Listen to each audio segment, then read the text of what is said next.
falar uma coisa para vocês. Eu andei matutando hoje, até vou fazer o Twitter quando eu acabar aqui. Nós devemos estar chegando a semana que vem em 70 milhões de visualizações lá.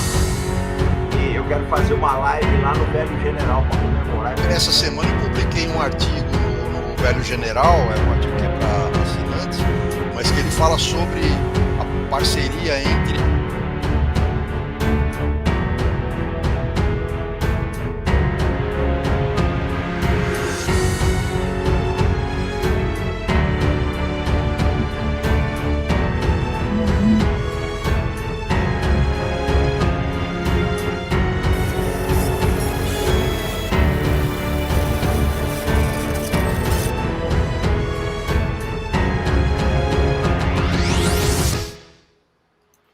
lá combatentes do canal Arte da Guerra. Tudo tranquilo aí, pessoal? O Cristiano, tá me ouvindo aí? Fala aí só para eu saber se tá...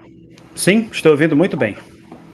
Pessoal, boa tarde. Eu acho que essa daqui é uma das lives, né, mais esperadas do ano, porque o nosso convidado é uma verdadeira lenda, né? O Vitor Butti é uma pessoa assim que a gente não sabe até que ponto acaba a lenda e começa o homem. Ele já é um pedaço importantíssimo, né, na história, na conjuntura geopolítica contemporânea. Então, um prazer muito grande receber ele aqui no nosso canal, tá? E a presença do Cristiano Alves, que foi quem fez a ponte, abrilhanta também o nosso canal. O Cristiano é um parceiraço aqui do Arte da Guerra. Lamento que eu não consegui transmitir para o teu canal, Cristiano, mas depois você sobe lá, tá? Então, Victor Anatolievich, seja bem-vindo a bordo. Spasiba. Cristiano, você quer dar as boas-vindas para ele? Obrigado pela esta invitação e com grande prazer queria participar desta conversa e também expressar a minha opinião sobre aquelas questões ou sobre a situação que nós todos globalmente estamos a passar agora. Obrigado, Vitor. Cristiano, faz as boas-vindas aí, que é a tradição do canal, e a primeira pergunta é sua. Daqui a pouco vai entrar o Walter para uma intervenção só e o Fernando do Fala Sério Tietê. A gente vai deixar um de cada vez só para não falar a live aqui. Tá contigo, primeiramente, eu quero dizer que essa realmente tem muitas razões para ser uma entrevista bastante esperada, pelo fato de sermos os pioneiros no hemisfério ocidental a estar fazendo esse tipo de trabalho. Uma vez que, até onde eu saiba, posso estar enganado, mas o Victor, desde que ele foi trocado pela jogadora de basquete, nunca deu entrevista a um canal ou mesmo jornal ocidental. E o que é mais interessante, alguns fazem esse paralelo, é que muito antes de se ouvir falar em Yevgeny Prigozhin, Wagner, os Estados Unidos temeu bastante um homem foi o mais temido pelos Estados Unidos, e claro, nós queremos entender o porquê, queremos entender se esse temor realmente existiu alguma razão dele, teve alguma razão dele existir. Por isso, para a gente é uma grande honra estar aqui com o Victor, que foi a surpresa do ano, e a segunda surpresa, que é o fato da entrevista ser em português, claro. Não poderia deixar de ser. Vitor, eu queria saber o seguinte de você. Em primeiro lugar, como é que você definiria, como é que a gente definiria o Vitor? Você é um soldado da Rússia, como você se vê? Como você se enxerga nesse painel todo? Definição é sempre de vezes mais importante caminho pelo qual nós podemos compreender o que é que se passa. Primeiro, se dizer como eu vou descrever, eu sou o patriota da Rússia, eu sou russo, estou muito, digamos, orgulhoso por esse fato, mas de qualquer momento isso também é importante, que eu estou ao mesmo tempo de bom senso internacionalista. porque nós, em Rússia, sempre pensávamos de relações de amizade com muitos países e queremos estabelecer relações de igualdade e de mútua vantagens.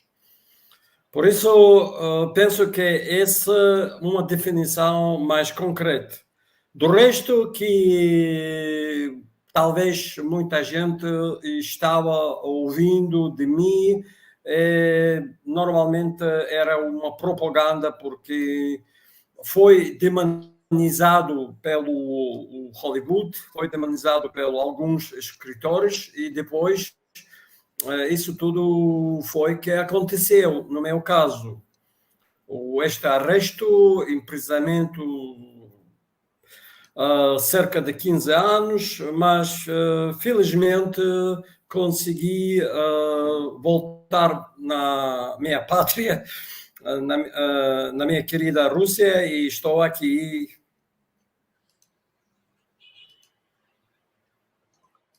Cristiano, quer fazer a segunda agora? Sim, por favor, sim. Cristiano. Teu microfone está mudo, Cristiano. Pronto. Muito bom, Victor Anatolievich. Eu agora lanço a minha pergunta, uma pergunta já mais... Vamos começar por uma mais simples. Primeiramente, como você aprendeu o português e tantas outras línguas? Eu sempre tenho enfatizado que aprender línguas estrangeiras é algo muito importante para qualquer pessoa.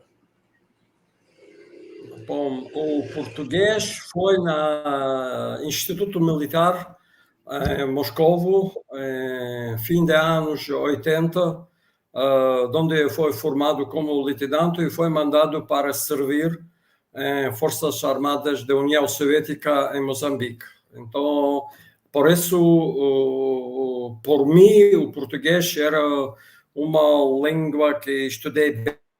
Também havia uma experiência de trabalhar como como tradutor em Forças Armadas de Moçambique.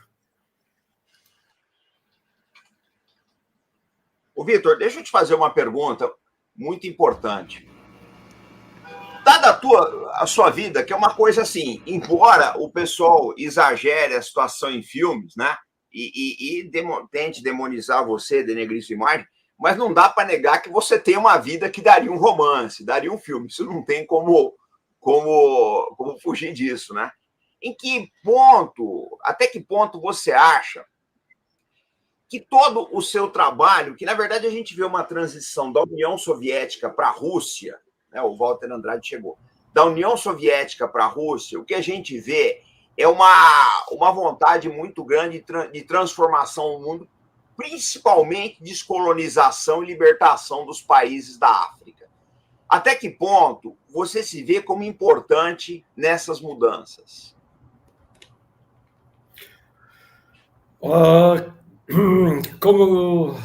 Onde que começar? Ok, aquela época quando a União Soviética foi liquidado por razão de traição de liderança da União Soviética e exatamente do camarada Gorbachev, que sem qualquer razões conseguiu destruir um sistema que havia muito forte fundação.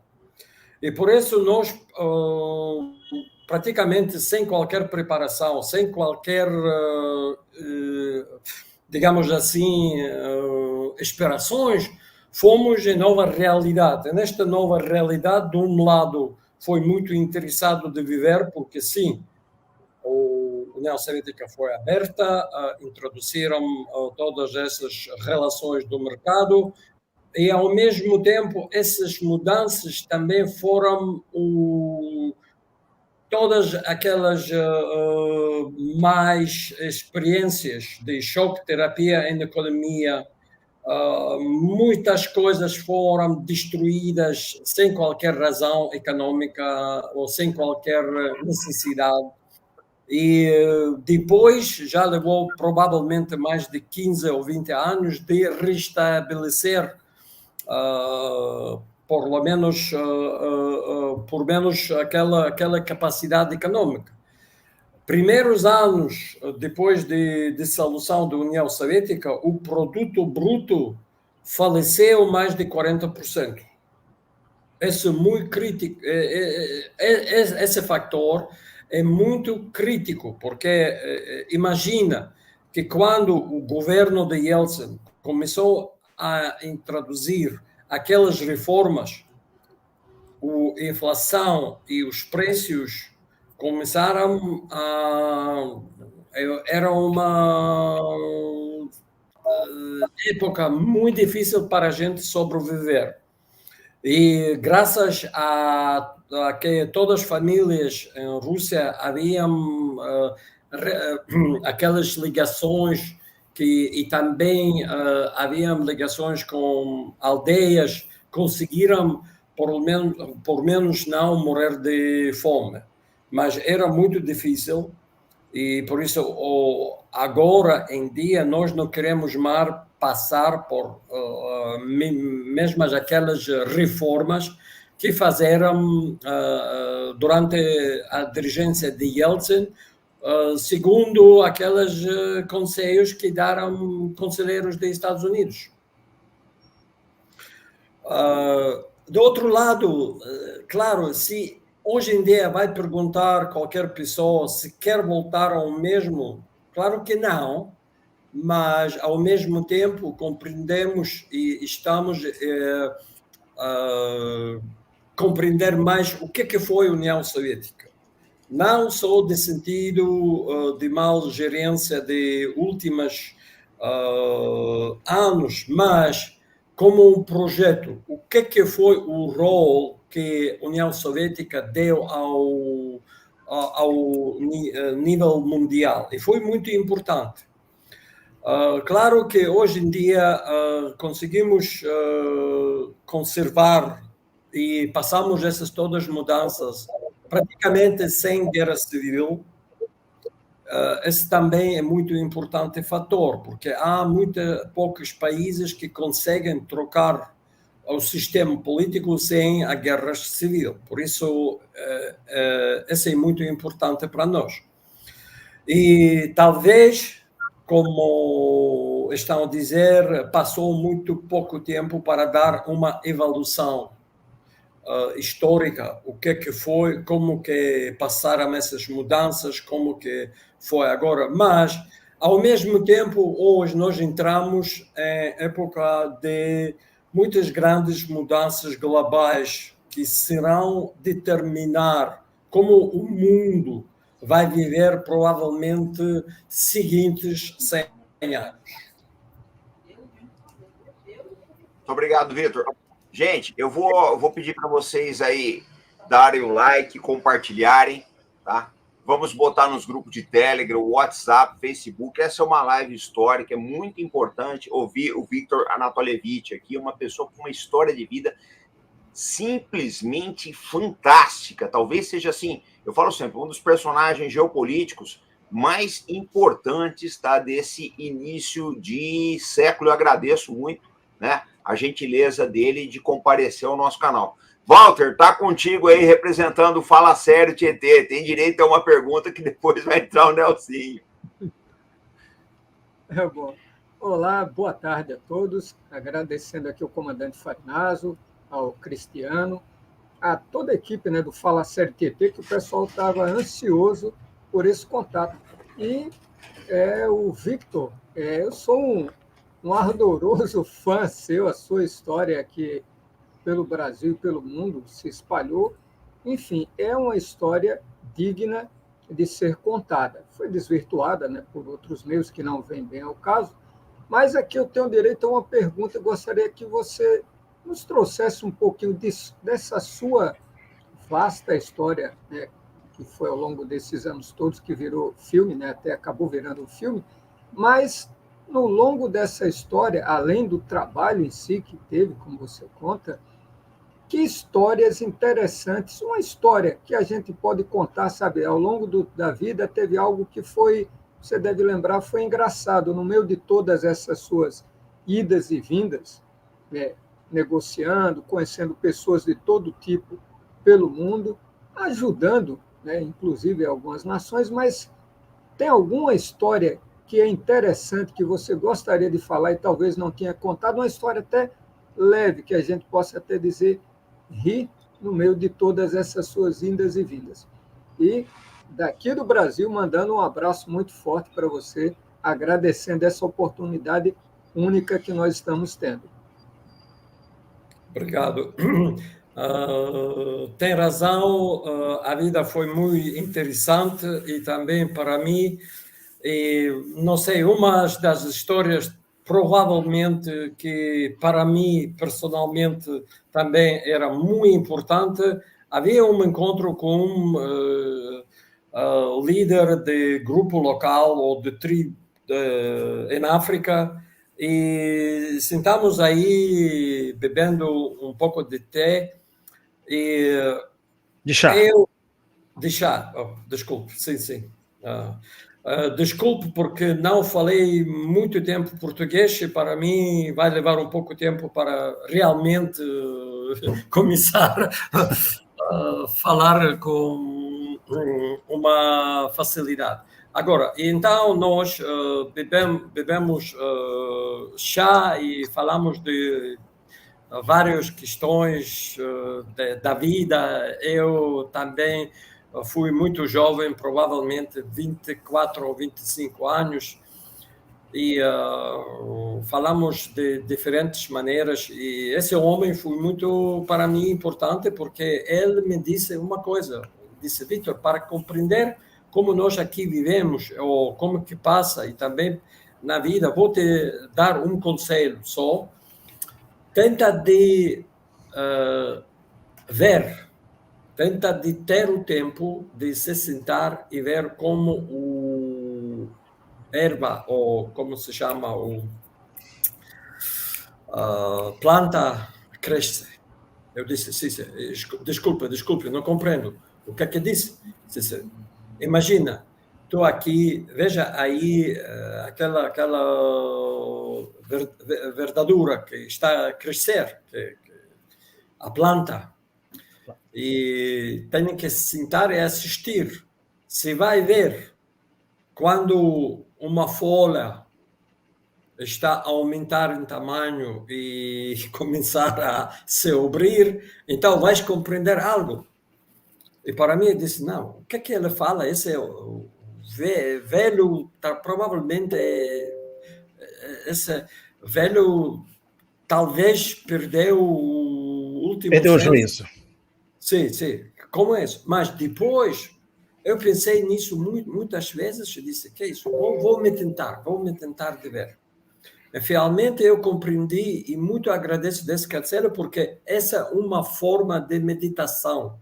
É uma forma de, primeiramente, não somente ver para como aquele processo passa, mas muito mais como um espelho de ver dentro de tua própria alma para compreender.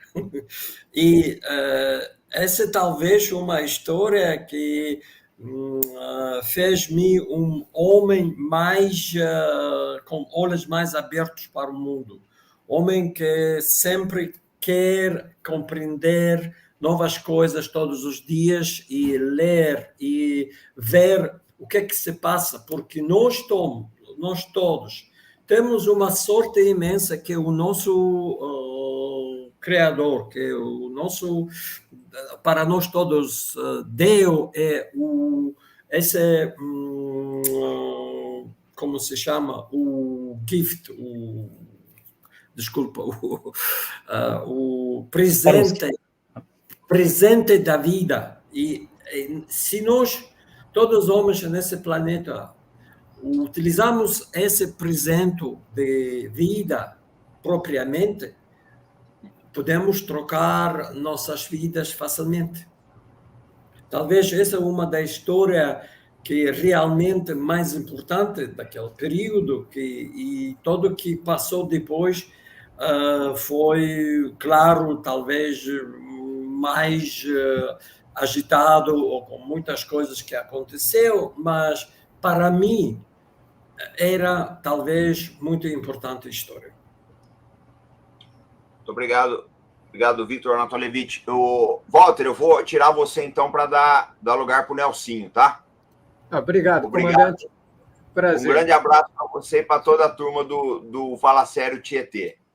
Gente, vamos dar o like, vamos compartilhar, vamos botar nos grupos de Telegram, WhatsApp, Facebook. Essa é uma live importantíssima, eu falo sempre isso para vocês, é um momento histórico aqui na nossa comunidade de canais nacionalistas que cresce a cada dia. Eu estou fazendo o possível para colocar para vários canais isso daqui, essa live, tá? Mas é a maneira que a gente pede para vocês aí para colaborarem com o nosso curso é justamente compartilhar. Então, eu vou passar agora para o Nelsinho, o Nelson Davis, do canal Falando de Guerra e Falando Geral, tá? Nelsinho, tá contigo a sua pergunta para Victor Anatolievich. Boa tarde, comandante. Uma honra, uma satisfação muito grande estar aqui. Abraço aí ao camarada comissário, meu amigo Cristiano. Um abraço também aí para o senhor Victor. Uma lenda viva, né? Minha pergunta ela é bastante simples, né?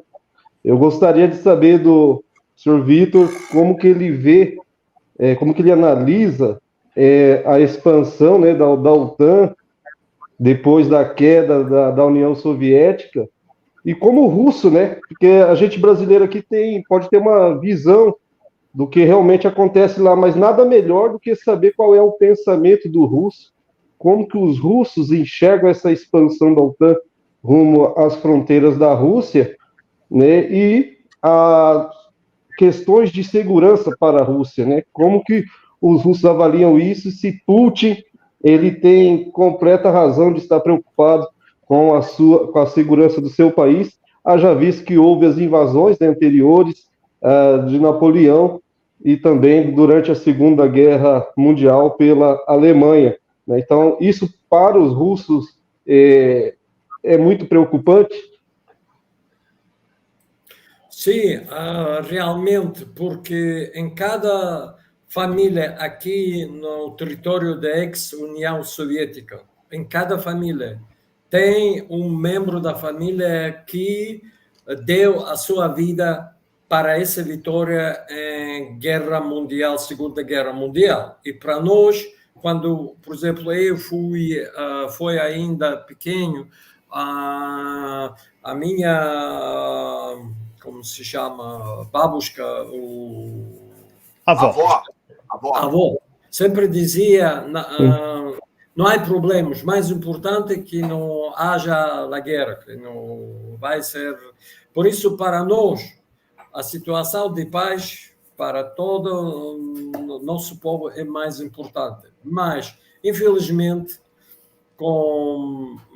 se vamos ver a história da Rússia, nós sempre sofremos tentativas e ataques do Ocidente, seja com a tentação de cruzadeiros. Vocês sabem que depois de cruzados em Palestina não passou conforme o seu plano, ele também, ao mesmo tempo, o ordem teutônico também tentou ocupar o nosso território. E um dos líderes neste momento, o famoso, o santo Alexander Nevsky, exatamente foi isso, conseguiu acumular a força militar bastante de dar a batalha e completamente eliminar aquela tentativa de infringimento. E isso foi em praticamente mais de 800 anos antes. E depois, as histórias de invasão de Napoleão e 2 tentativas de alemães de ocupar ou conquistar o nosso terreno, de dividir aquilo que passou com a Ucrânia, esse conflito é por uma simples razão, porque a Ucrânia, como o Estado, é uma formação artificial. E o povo é dividido. E por isso temos essa situação onde há mais de 100 anos, durante a Primeira Guerra Mundial, no Áustria-Hungária, eles pensaram como que nós podemos conseguir lutar contra a Rússia. Ok, vamos formar um conceito da Ucrânia. Que é isso? Porque aí todo mundo que vivia, a gente normal, o gente normal, não se vão eles perguntar quem que vocês são, vão dizer nós somos russos. E imagina, de 100 anos, eles conseguiram formar uma concepção que existe uma nação diferente. Sim, e eles têm uma língua que é muito parecida ao russo, mas como um dialeto local, com palavras mais usadas de língua polônia, porque havia mais de 300 anos sobre o controle de Polônia. Claro que tem diferenças regionais, como tem diferenças regionais em qualquer outro país. Mas... Desculpa interromper, Victor. Basta ouvir quando eu estou falando português e quando o comandante Robinson, quando o Nelson falam português. A gente percebe a diferença no sotaque. Sim. Por isso, infelizmente, eu não falo... tenho que ter mais contatos com o Brasil para compreender bem o seu acento e também, provavelmente, começo a falar com o acento brasileiro. Vou tentar, por lo menos. Por isso, essa situação, para compreender esse conflito, realmente temos que compreender o que passou na história, os últimos, pelo menos 300, 400 anos.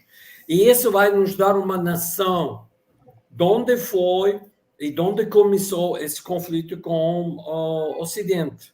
Porque, de um lado...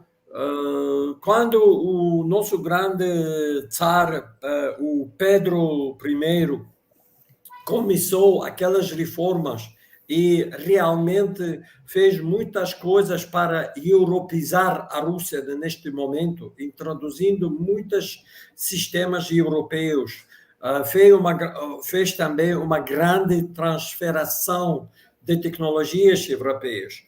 Também construiu o novo capital, São Petersburgo. Sim, essa foi uma abertura à Europa. E nós, de um lado, um país que está a parte maior na Ásia, mas, ao mesmo tempo, estamos também bem presentes na Europa. E não temos algum problema de ser como uma ponte entre leste e oeste. Só falta compreender essas diferenças e nós, na Rússia, temos nossa própria compreensão e nosso próprio caráter, que não quero dizer que nós somos excepcionais como o presidente dos Estados Unidos, a partir de Obama, estavam a dizer que nós somos nação excepcional. Não, nós somos iguais a outros países. Mas, se vamos ver na carta qual é a diferença e qual o tamanho da Rússia. Isso foi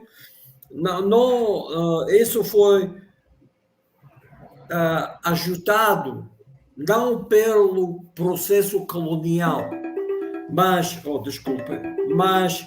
por comunicação normal com diferentes populações. Quero para vocês dar um exemplo. Por exemplo, naquela zona onde nós temos o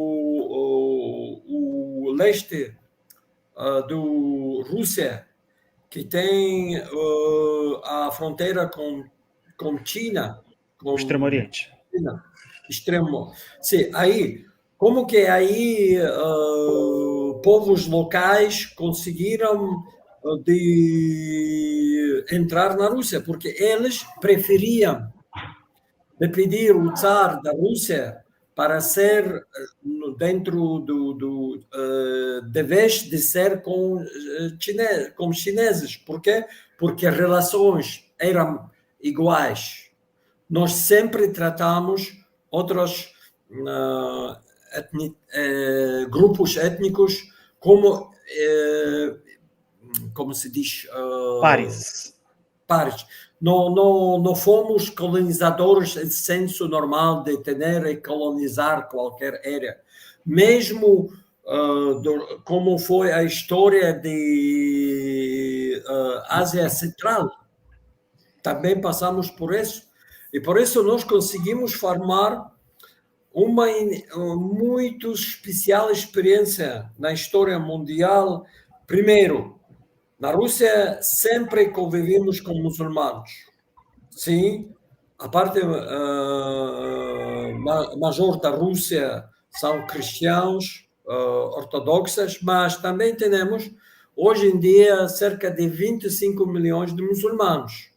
E essas nações muçulmanas são originais no centro da Rússia, na região do nosso rio de Volga, que é o centro da Rússia. E eles sempre estavam aí habitando ao lado, mesmo nós não podemos fazer uma linha que pode determinar aqui vivem os tatares, ou aqui vivem os basquires, ou aqui vivem russos. Mesmo aldeias são misturados, que está a dizer se assim esse conforme que a gente nunca fazia uma guerras entre eles, porque se aldeias, mesmo aldeias, estão misturados.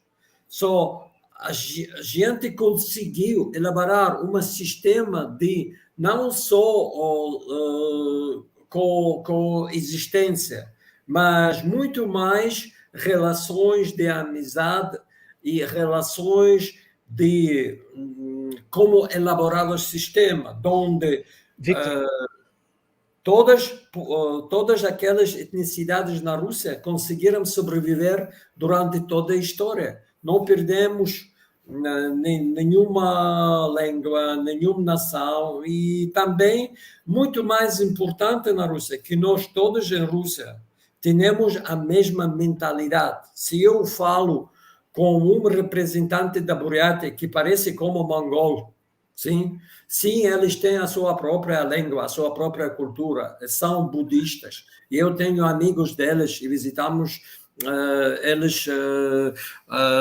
centro de religião, o Datsan, como chamam. Mas quando falas com essa gente, compreendes que ele também tem a mesma mentalidade como tenho eu, e por isso nós falamos das mesmas compreensões, das mesmas problemas, e também vemos como que podemos resolver. E isso que faz a Rússia muito forte, porque nós todos que vivemos na Rússia, não vale a pena qual a etnicidade. Nós todos temos algo comum, esse é muito importante. Nós todos somos patriotas e vivemos aqui nesta terra, e por isso esse é uma muito importante que eu queria dizer. Do outro lado, para compreender o que passa praticamente, por que o Oeste está organizado e sempre tentando nos ocupar, porque para eles esse é um grande território com muitas riquezas naturais, e eles sempre querem ocupar, dividir Rússia em 30 ou 40 pequenos estados que vão fazer o conflito, e isso não é secreto. Eles próprios estavam a mostrar há poucos anos os seus planos, como que nós vamos dividir a Rússia em 36 diferentes pequenos estados, e muito importantes para controlar os recursos minerais, para explorar o que é que a gente tem e fazer essa gente trabalhar por praticamente gratuitamente para eles. Pensaram, vamos provocar problemas entre diferentes povos, criar problemas com democracia, com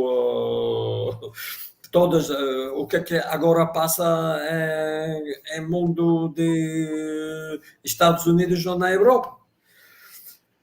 E deste lado, nós aqui tentamos agora, sem passar e sem compreender a história. Muito difícil de compreender aonde nós vamos. Como estão a dizer, a história não é só o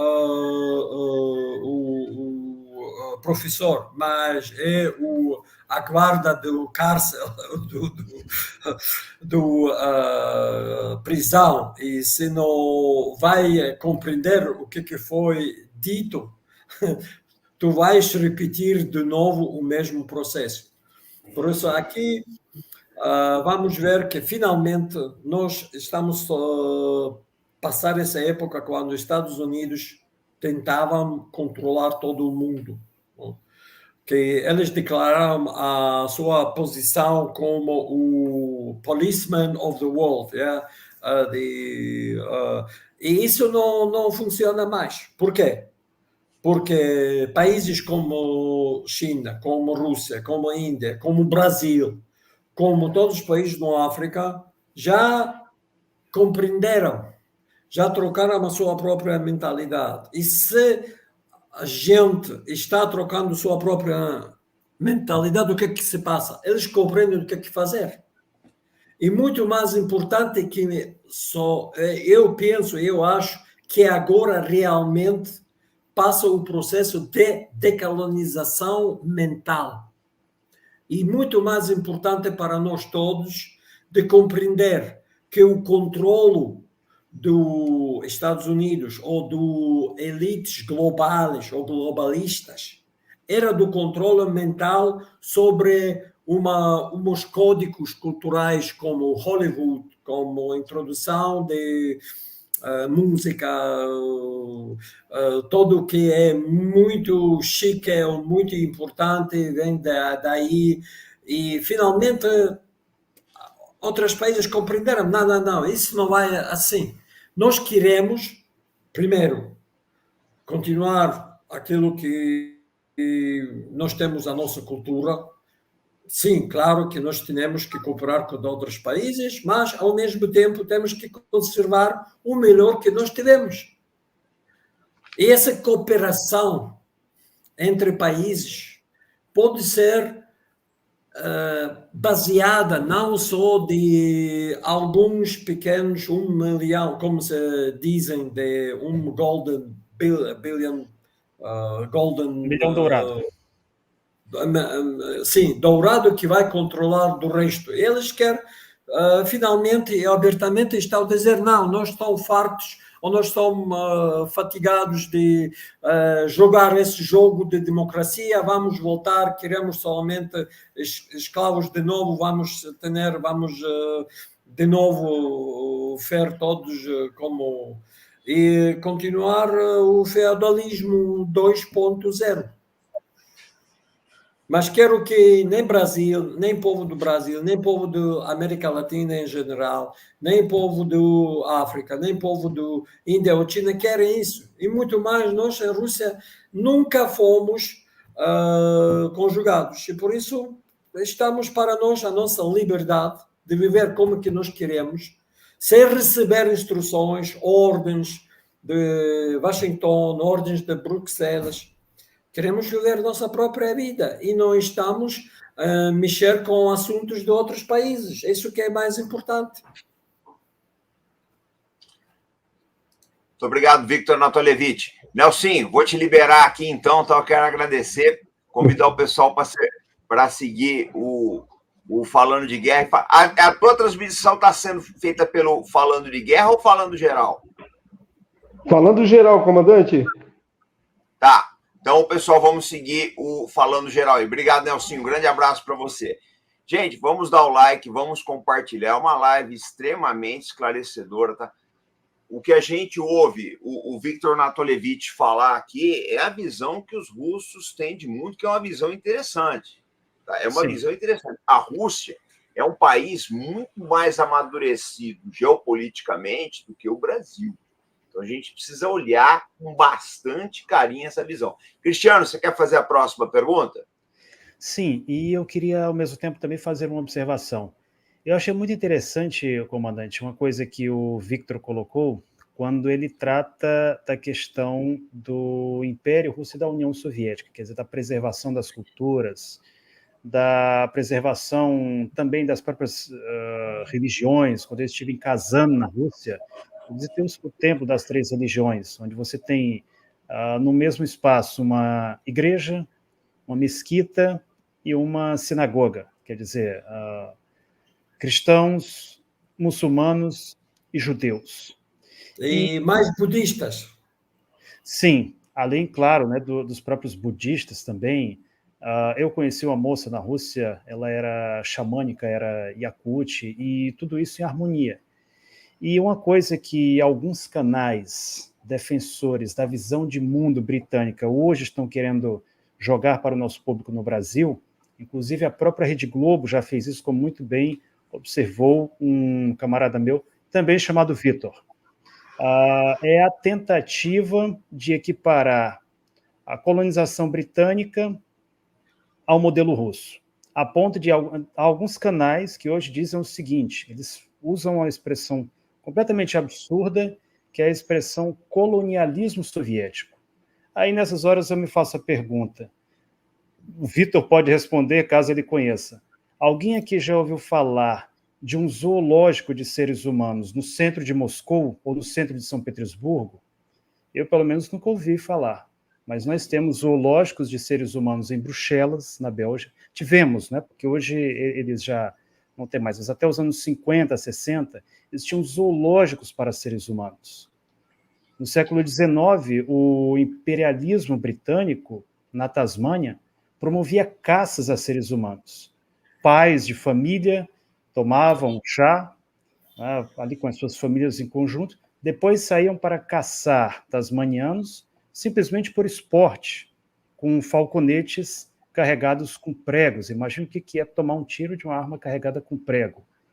E essas pessoas são aquelas que hoje querem nos dizer que aquilo que eles chamam de colonialismo soviético é a mesma coisa que o colonialismo da Bélgica, a mesma coisa que o colonialismo do Reino Unido, a mesma coisa que o colonialismo da França. Quer dizer, isso é um absurdo que precisa ser denunciado, e o discurso do Viktor Anatolievich é extremamente importante aqui, que não é apenas um discurso, não é apenas uma visão de mundo, mas um fato histórico, que qualquer historiador, por mais medíocre que ele seja, vai poder confirmar isso. Mas, passando aqui para a minha pergunta. Victor, temos muitas pessoas presentes aqui de Angola, de Moçambique, do Brasil também, claro. Você falou da era Gorbachev, e nós sabemos que, atualmente, na Rússia, os 2 seriados mais assistidos de dezembro para cá foram seriados que tratam dos anos 80. Seriados que, inclusive, eu acho extremamente importante que eles cheguem aqui ao Brasil. Um deles, Slova Patsana, Palavra de Rapaz, que se passa na época exatamente da perestroika, quer dizer, as consequências ali da perestroika do Gorbachev, e o seriado GDR, ou GDR, que em russo é a sigla para República Democrática Alemã, ou seja, Alemanha Oriental. Ele já é um seriado diferente, apesar de muito bem produzido, muito interessante. Eu assisti todos os episódios destes seriados, e eles tratam exatamente dos anos 80. Os anos 80 é que, para muitos, é a chave para que nós possamos compreender todos os acontecimentos agora do século XXI. A época de Gorbachev, da perestroika, a época em que, sobretudo, os líderes soviéticos confiaram nos líderes do Ocidente, da OTAN, dos Estados Unidos, eles confiaram. Eu estava vendo alguns documentos, há pelo menos 30 documentos que tratam das garantias dadas pelo Ocidente de que eles não iriam nenhuma polegada em direção ao leste, Nidyum na Vostok, caso Gorbachev acabasse com a União Soviética. E nós vimos no que deu os líderes soviéticos confiarem no Ocidente. Na sua opinião, a mentalidade dos líderes da Rússia hoje mudou? Os líderes ocidentais, eles podem ser confiados como um dia forem, principalmente em meio a essa crise hoje entre a Rússia e a OTAN?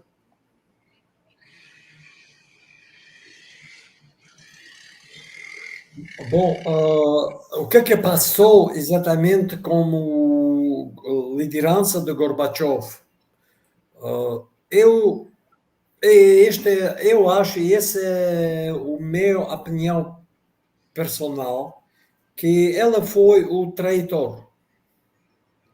Porque não havia alguma necessidade de fazer esses acordos com o leste, ou dar mesmo o que passou, ou artificialmente terminar a cooperação no bloco de países socialistas da Europa do Leste, porque o sistema foi economicamente mais estável e mais funcional que, ao mesmo tempo, se nós sabemos da história, Estados Unidos e a Europa foram numa crise econômica muito grave. E o que foi? Que com a eliminação desse sistema, o Oeste conseguiu ocupar todos estes mercados. E assim saíram do seu crise econômico, por ser expansão, porque temos mais novos mercados onde que venderam todo a partir de produtos consumidores, alimentares e pronto, e ao mesmo tempo nossas próprias empresas foram bem liquidados, destruídos, e de vez de fazer uma reforma, somente comprar uma nova tecnologia, ou começar a reformar, em vez de destruir. Por isso, hoje em dia, nós todos bem compreendemos essas faltas, esses erros que cometemos. E a nossa liderança, especialmente o nosso presidente, o Vladimir Putin, muito bem compreende o que passou. E ele é digamos assim, o professor principal que sempre aproveita qualquer oportunidade de explicar à gente o que exatamente passou. Por isso, mesmo na última entrevista com o Tucker Carlson, ele estava, a parte maior desta entrevista, dedicar à história, porque isso, quando a gente compreende a história, ele compreende por que passa o que passou. Não foi a Rússia que começou, isso foi muito importante. E por isso, penso que hoje em dia, nós, toda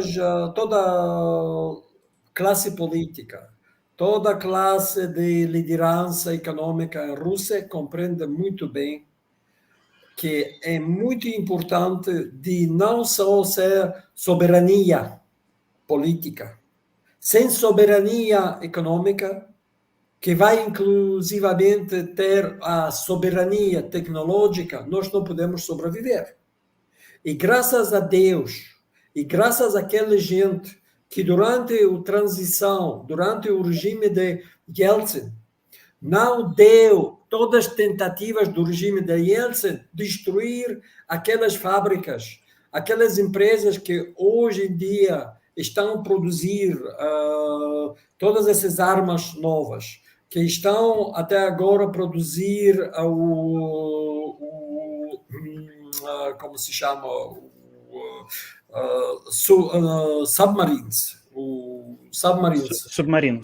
submarinos nucleares, porque só graças a esse foi um milagre como que aquelas empresas sobreviveram, porque a gente aí trabalhava 3, 4 anos sem receber o salário, mas porque a dirigência compreendeu bem a importância estratégica dessa empresa, aqueles que eles estavam, e conseguiram conservar. Sim, claro, eles fizeram muitas coisas para dar àqueles que trabalhavam ou comida, outras coisas, mas conseguiram conservar. E esses são heróis que hoje em dia a Rússia está a respeitar muito. Por isso, nós hoje em dia fizemos o que fizemos. E aquilo que passa na Ucrânia, não só nós estamos a fazer a guerra com a Ucrânia, não.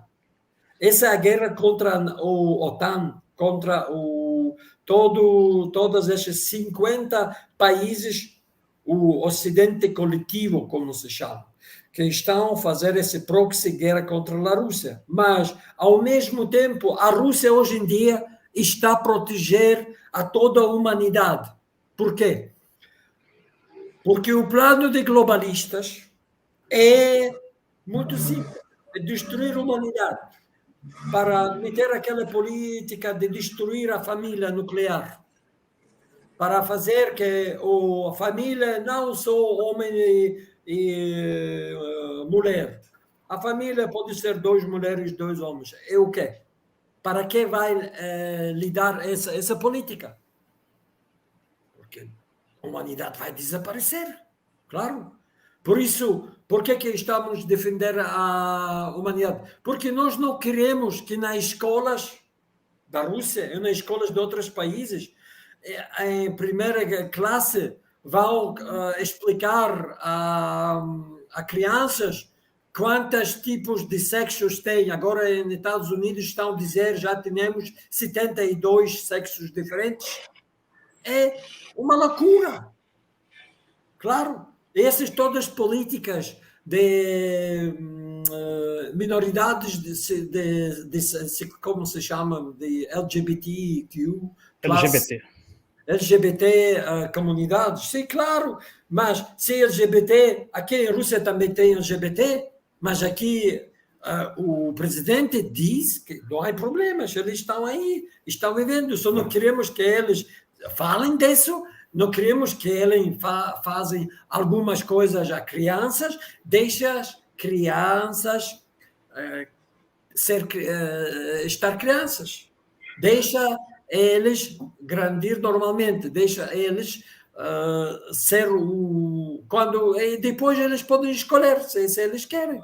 É realmente liberdade.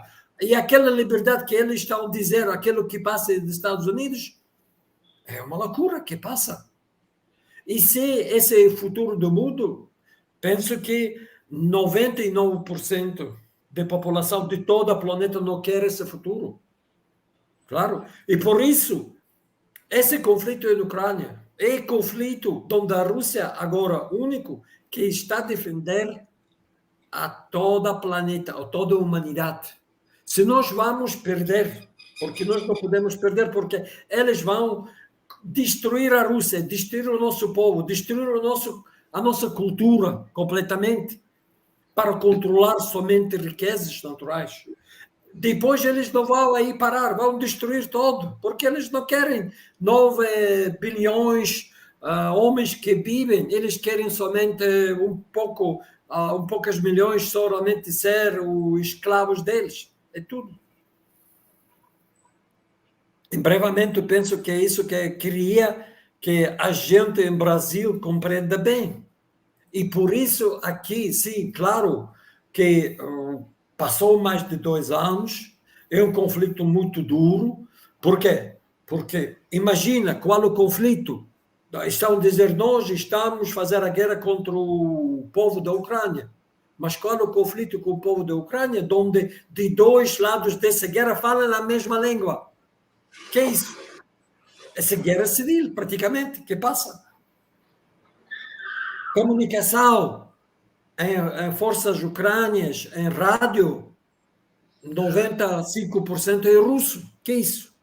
E mesmo na Ucrânia, mesmo durante aqueles dados do Gallup, quando eles fizeram aquelas pesquisas sociológicas, e dizem qualquer questões, e deram a escola em qual língua querem fazer aquelas respostas. Imagina que 80% da população da Ucrânia escolheu o russo para responder a essas questões. Está a dizer que gente está pensando em russo. Se a gente está pensando em russo, fala russo, quem são? Russos, claro. Por isso esse conflito para nós tão importante, e por isso nós não podemos destruir aqueles objetivos civis, porque essa é a nossa gente. É a gente que fala a nossa língua, é a gente que tem tantas relações, que as famílias estão misturados. E por isso mesmo o comandante de forças ucranianas está nascido em Rússia. E veja que todas essas famílias são russos que são comandantes aí. Em princípio é um conflito civil, não é um conflito internacional. Mas os Estados Unidos e a Inglaterra querem fazer esse conflito. E por isso eles são responsáveis para aquilo que passa. E hoje em dia eles estão a falar de Yalta 2.0. E quando nós discutimos com eles, quando que queres, talvez próximo ano, eu disse, bem, mas imagina que depois de Yalta, o que foi? Foi o Tribunal Internacional de Crimes Militares, claro, Potsdam. E eu 100% posso dizer que vai ser o Yalta, mas também vai ser o Tribunal Internacional de Crimes Militares. E todas essas globalistas que fez esse conflito, todas essas globalistas que fez o conflito em Iraque, em Líbia, em África, diferentes países, que fez o conflito em Afeganistão, têm que ser julgados nesse tribunal. Sem isso, nós não vamos ter paz nesse planeta. Victor Nikolevich, muito obrigado aí Victor Anatolievich, muito obrigado pela resposta aí. A gente vai partir para a última pergunta, tá? Última que a gente está estourando o nosso tempo aí. Mas, gente, vamos dar o like, vamos compartilhar, tá? Eu gostaria muito, o Victor Anatolievich, de deixar um convite aqui para quando você tiver a oportunidade para a gente fazer mais uma live, porque o conhecimento que você tem, não só da história recente da Rússia, mas da formação da nação russa também, é uma coisa impressionante, não cabe numa live, é verdade, você sabe disso. Mas eu queria te perguntar o seguinte, a pergunta de encerramento. Na guerra da Ucrânia, nós vimos a excelência do armamento russo. Os Abrams americanos estão aí para testemunhar, né? Só falta o F-16 agora. Tem gente aqui no Brasil que faz um álbum de figurinhas das armas do Ocidente que estão sendo destruídas. Mas eu estou falando com uma pessoa que tem uma expertise fantástica sobre isso, não só pela sua carreira nas Forças Armadas, como também pelas suas atividades posteriores, né? Eu queria saber o seguinte, o que faz, qual é o segredo da eficácia das armas que a Rússia fabrica?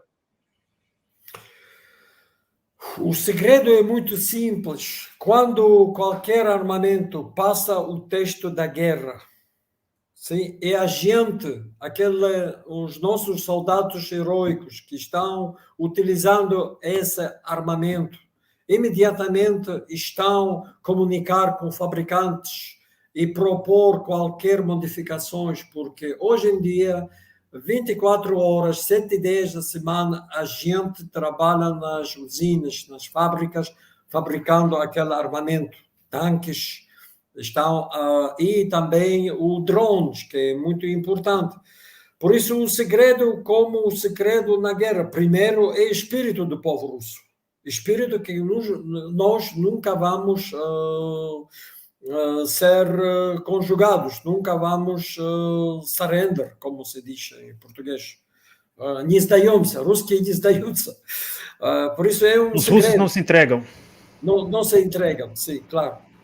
Eu penso que aqui também nós fabricamos aquelas armas que servem para o nosso clima. se americanos ou alemães mandaram no seu tanques, ou como com tanques franceses, que não consigam passar durante as chuvas, qual tanque é esse? Ok. Nós estamos encerrando, então eu vou passar para o Cristiano, para ele fazer o encerramento. Mas, antes de tudo, tá, eu quero dizer para o Victor Anatolievich, eu quero agradecer, em nome de toda a comunidade aqui de canais, né, que militam junto com a Arte da Guerra. É uma comunidade bastante grande, bastante interessada. Essa live eu sei que vai repercutir muito, que diversos canais vão circular ela, tá? Victor, muito obrigado, Victor Anatolievich, pela sua disponibilidade e nos atender. Eu espero que você venha outras vezes aqui. É muito importante, faltou muita coisa para falar. Foi uma tarde agradável, tá?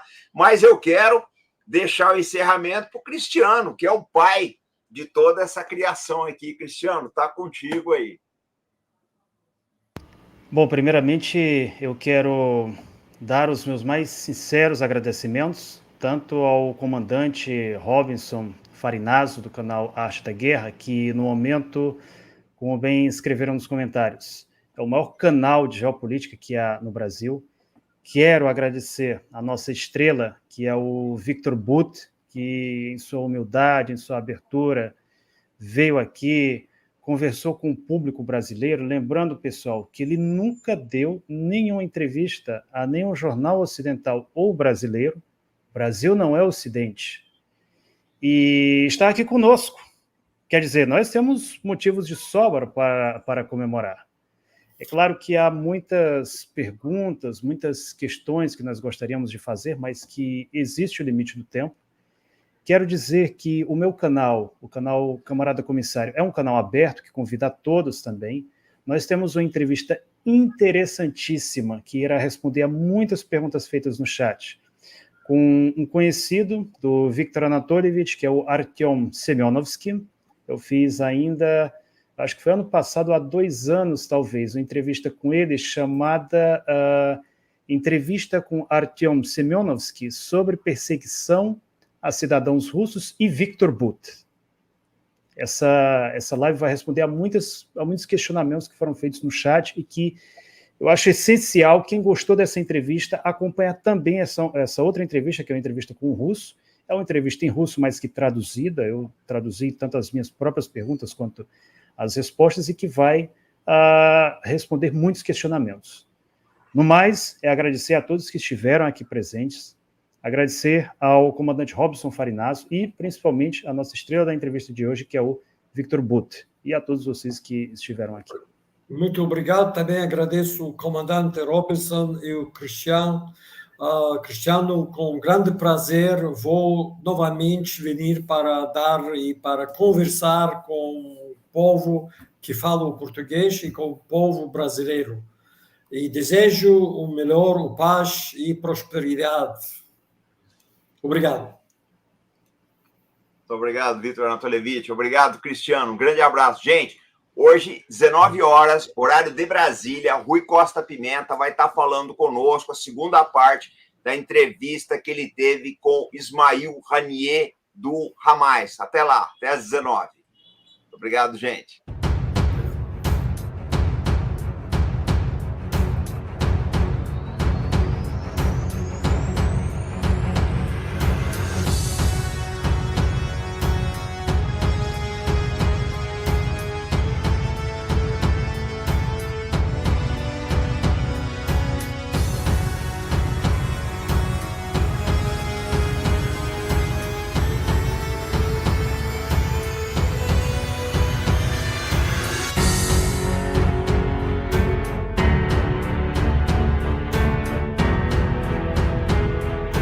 Sorry, I was on the Brazilian channels.